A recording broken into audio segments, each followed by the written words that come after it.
പോയി റോഡിൽ ഭയങ്കര തിരക്കായിരുന്നു. പക്ഷെ എല്ലാവരും ഭയങ്കര ഹാപ്പിയാണ്, കാരണം ഞങ്ങൾക്ക് എല്ലാവർക്കും അവാർഡ് കിട്ടി. ഞങ്ങൾ ഓൾറെഡി നേരത്തെ വരണം വിചാരിച്ചില്ല, പക്ഷേ കുറച്ച് ക്രിസ്മസിൻ്റെ ട്രാഫിക് കാര്യമൊക്കെ ലേറ്റ് ആയിപ്പോയി. ഇവിടെ വന്നപ്പോൾ ഞങ്ങൾക്ക് എല്ലാവർക്കും ഒരുമിച്ച് ഈ അവാർഡ് വാങ്ങാനൊക്കെ പറ്റി. അതിൽ സന്തോഷം, ഹാപ്പി. Best actress, best വില്ലത്തി.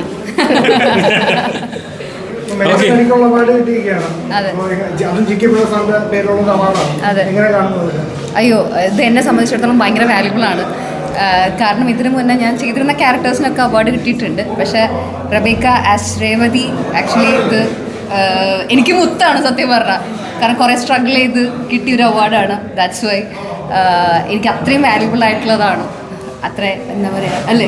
തീർച്ചയായിട്ടും ഒരു ലെജൻഡിന്റെ പേരിൽ ഫസ്റ്റ് അവാർഡ് കിട്ടുന്ന പറഞ്ഞാൽ that's A blessing. Yes, so I didn't dream of it. it. ചെമ്പരിപ്പോൾ കാണാത്ത ആൾക്കാർ ചെമ്പരിപ്പോൾ കാണാം, മിസ് ചെയ്യരുത്. നല്ല എപ്പിസോഡ്സ് വരുന്നുണ്ട്. Okay, thank you. ഞങ്ങൾ 4 പേർക്ക് മാത്രമല്ല, ബെസ്റ്റ് സീരിയലും ചെമ്മനീർ പൂ തന്നെയാണ്. അപ്പോൾ ഞങ്ങൾ മൊത്തത്തിൽ 5 അവാർഡ് ഞങ്ങളുടെ സീരിയലിന് തന്നെ കിട്ടിയിട്ടുണ്ട്. ഇല്ല, സസ്പെൻസ്, സോറി, അത് ഞാൻ കാത്തിരിക്കുക. അതെ, ഇല്ല, ഞങ്ങൾക്ക് ആക്ച്വലി ഹീറോ ആയിട്ടും ഹീറോയിനായിട്ടും ഒരെണ്ണേ ചെയ്യാൻ പറ്റുള്ളൂ, മലയാളത്തിൽ ഒരെണ്ണേ ചെയ്യാൻ പറ്റുള്ളൂ. സോ ഇതായിട്ട് തന്നെ മുന്നോട്ട് പോകും. കാരണം നമ്മൾ ചെയ്യുന്ന ക്യാരക്ടർ എന്താണെന്നുണ്ടെങ്കിലും പ്രേക്ഷകർ അതിനെ അക്സെപ്റ്റ് ചെയ്യുന്നത്. എന്നെ റബേക്കയായിട്ട് എല്ലാവരും കാണുന്നത്, എന്നെ രേവതിയായിട്ടാണ് കാണുന്നുണ്ടാവുക.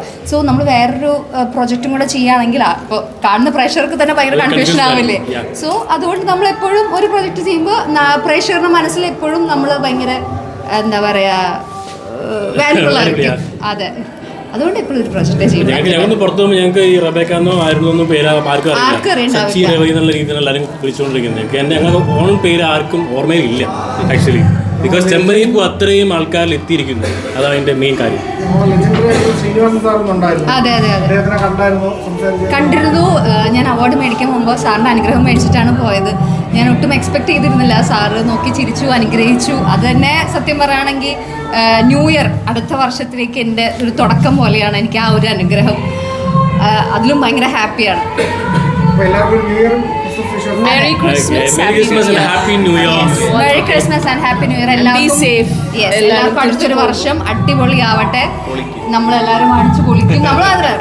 അങ്ങോട്ട് ലോകം മുഴുവൻ അതെ അടിപൊളി വർഷമാവട്ടെ എല്ലാവർക്കും. Okay, thank you. Good night.